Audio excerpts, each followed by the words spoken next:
Bah la betterave, c'est ciao, on la revoit plus. « 10 km/h le Landini. Je crois qu'on aurait dû passer chez John Deere.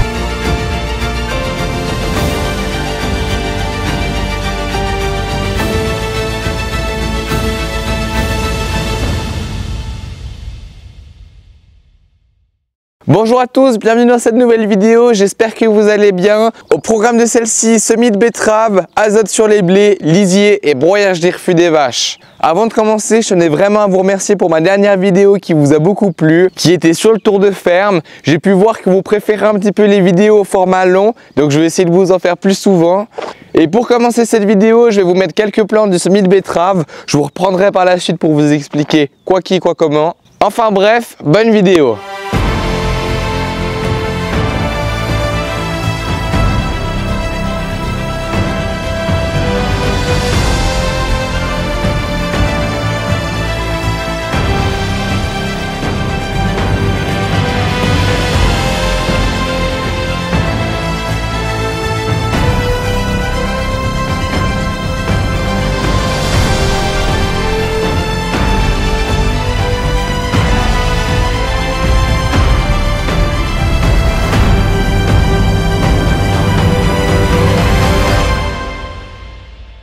J'aime bien vous faire des plans au drone parce que même s'il fait froid dehors, je peux être dans le pick-up en train de vous filmer. Bon allez, la parcelle est finie. J'espère que ces quelques plans au drone vous auront plu. Si cette année on a semé la betterave plus tard que l'année passée, c'est à cause des conditions. Quelques jours après avoir labouré, il a annoncé du gel, donc on a décidé d'attendre avant de semer la betterave. Si on sème la betterave, qu'elle commence à pousser et qu'il y a du gel qui arrive, bah la betterave c'est ciao, on la revoit plus. C'est pour ça que c'était important de pas semer la betterave à n'importe quel moment. De toute façon, je vous ferai des updates dans les prochaines vidéos, ça faut pas vous inquiéter. Pour pas louper les updates, je vous invite à vous abonner et à liker, moi ça me soutient et ça vous coûte rien. On a fini, à la prochaine. Bonjour à tous, aujourd'hui on est samedi 12 avril et puis on fait le deuxième apport d'azote sur les blés. Donc là je viens à l'instant de charger un char avec 4 sacs d'engrais. Cet engrais est composé de la manière suivante, il y a 27% d'azote, 5% de calcium et 2,5% de magnésium. Le sac fait un tout 500 kg. On a préféré transporter les sacs de cette manière, sinon on est obligé de faire les allers-retours à chaque fois depuis la ferme. Bon allez, direction le champ.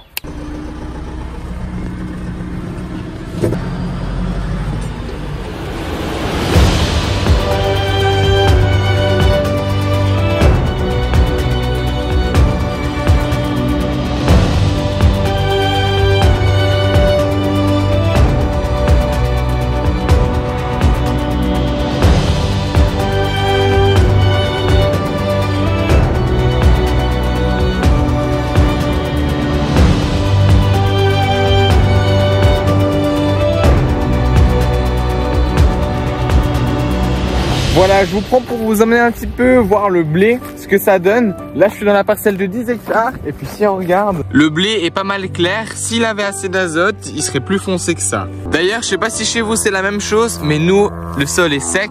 On n'a pas pu mettre de l'azote au bon moment parce que les conditions météorologiques ne jouaient pas. Nous, on met de l'azote solide dans nos parcelles et pour que la plante en bénéficie, il faut qu'il y ait un petit peu de pluie. L'azote qu'on met, c'est des petites billes comme ça. Il annonce un peu de pluie pour la semaine prochaine, donc justement on se dépêche d'épandre maintenant qu'on peut. Maintenant la partie la moins drôle, ça va être de ranger le char.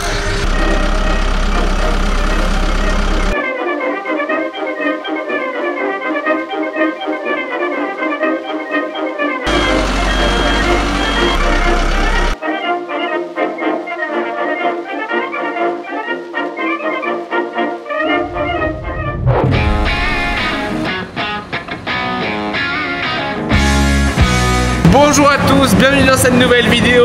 Aujourd'hui on attelle le 210 avec la bossette à lisier. Bon allez, je vous emmène avec moi.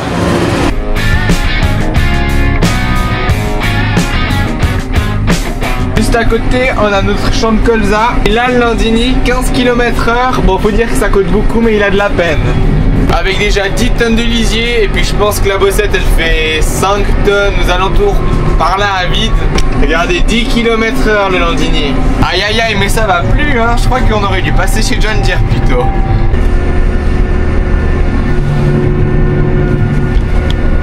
Bon bah je crois bien que ça est bon là, on est bon, la machine fonctionne. Et non, vous inquiétez pas, on n'est pas dans du colza, on est dans des choux qu'on avait semés l'automne dernier, avec lesquels on a nourri les vaches. Et puis maintenant on a laissé les choux un petit peu se développer et on se prépare juste après à remettre encore un peu de fumier, broyer le tout, enfin d'abord broyer, mettre le fumier, ensuite on va semer je crois du maïs ici, si je vous dis pas de bêtises. Ça lui fait un petit peu des allures de JCB je trouve. Bon bah voilà, moi il me reste plus qu'à attendre. Normalement je peux mettre la musique. Voilà, on est bon. Franchement je fais le petit kéké dans mon tracteur, tout fier. Mais bon, c'est pas que ça le métier d'agriculteur, faut pas croire. Vous avez pas vu quand faut atteler une machine, le nombre de montées et descentes que je fais du tracteur. Et quand tu veux brancher un tuyau hydraulique qui force, ça se branche pas bien, ça fait les bras. Ça je peux le dire. Round numéro 2, 10 km/h toujours. Là je peux vous dire vraiment que ça grimpe. Bon au moins ça l'occupe 5 minutes, c'est ce qu'il faut se dire. En tout cas, une chose est sûre, c'est que le tracteur il va pas peiner. Alors là 210 bourrins pour une bossette à lisier de 10 000 litres, on est sûr de pas avoir de problème. J'avoue qu'on est un petit peu dans l'excès. Je vais profiter de ce moment pour vous remercier énormément de la vidéo sur le tour de la ferme. J'ai vu qu'elle a fait des stats records, ça vous a super bien plu. J'ai vu qu'il y a eu aussi beaucoup de nouveaux arrivants, près de 300 nouveaux abonnés. Je sais qu'il y a encore beaucoup de personnes qui me regardent qui sont pas abonnés, donc allez, lâchez pas le rythme, on continue à s'abonner. Et puis moi, je vais terminer de vider ma bossette en attendant.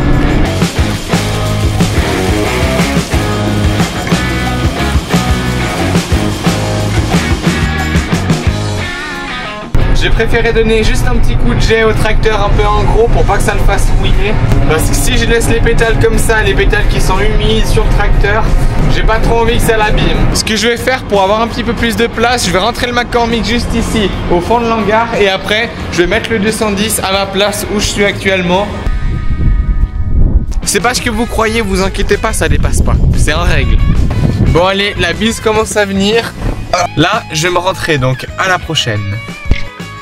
Jour 2, on a retrouvé la bossette à lisier. On a encore quelques voyages à faire. Je crois que je vais en faire à peu près 4, juste histoire de vider le creux. Bon, j'ai pris quand même les clés du tracteur. J'ai pas oublié, comme dans ma vidéo de présentation. C'est pas le bon côté. Je suis pas sûr, mais je crois que je vais pas descendre de ce côté. Là, ça me paraît être douteux. Comme la dernière fois, si la flèche descend en dessous des zéros, ça veut dire qu'il y a une dépression d'air. S'il n'y a plus d'air dans la cuve, bah, ça va aspirer le lisier. C'est comme ça en fait que ça fonctionne.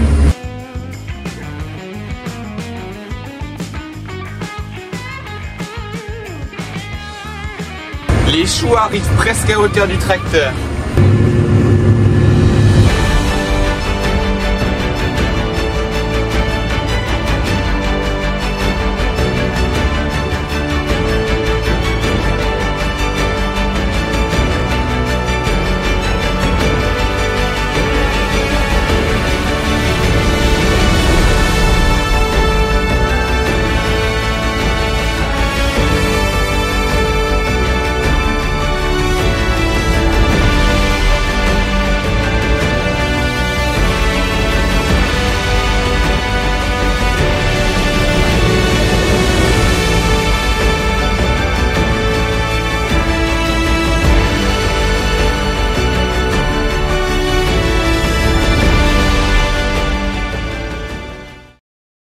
Le lisier, c'est fini. On a fait finalement 5 voyages. Ça s'est tout bien passé. Mais les prairies où les vaches viennent de manger, parce que sinon elles vont plus manger l'herbe.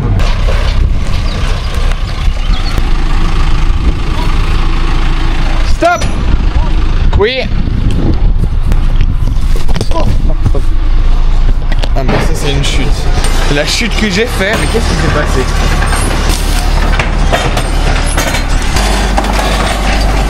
Puis cette herbe que vous voyez derrière moi, elle va être donnée en verte pour les vaches, juste tout à l'heure en fait. Voilà, on se retrouve cette fois dans un des parcs aux vaches. Juste derrière moi, il y a un ami à moi qui est venu me donner un petit coup de main aujourd'hui. Il vient et il broie les refus des vaches. J'avais déjà fait une vidéo pour parler de ce sujet, mais pour tous les nouveaux qui m'ont rejoint entre temps. Alors les vaches, une fois qu'elles mangent dans le pré, ça leur arrive de pas tout manger parce que tout d'un coup il y a de la mauvaise herbe, l'herbe devient trop dure et du coup elles laissent des touffes d'herbe. Si on fait rien, les vaches ne vont plus manger cette herbe et du coup ça fait moins de surface que les vaches vont manger. C'est pour ça que derrière moi il y a le McCormick avec le broyeur, un passe en coup de broyeur partout pour remettre l'herbe à zéro. Comme ça, les vaches vont pouvoir se régaler une fois que l'herbe aura repoussé.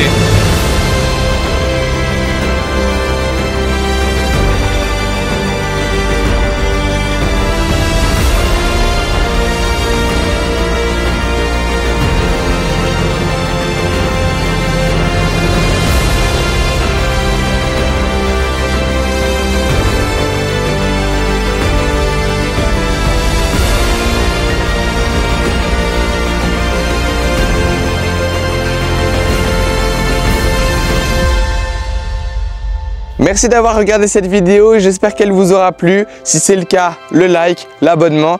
Et puis on se dit à la prochaine sur ma chaîne YouTube. Allez, ciao!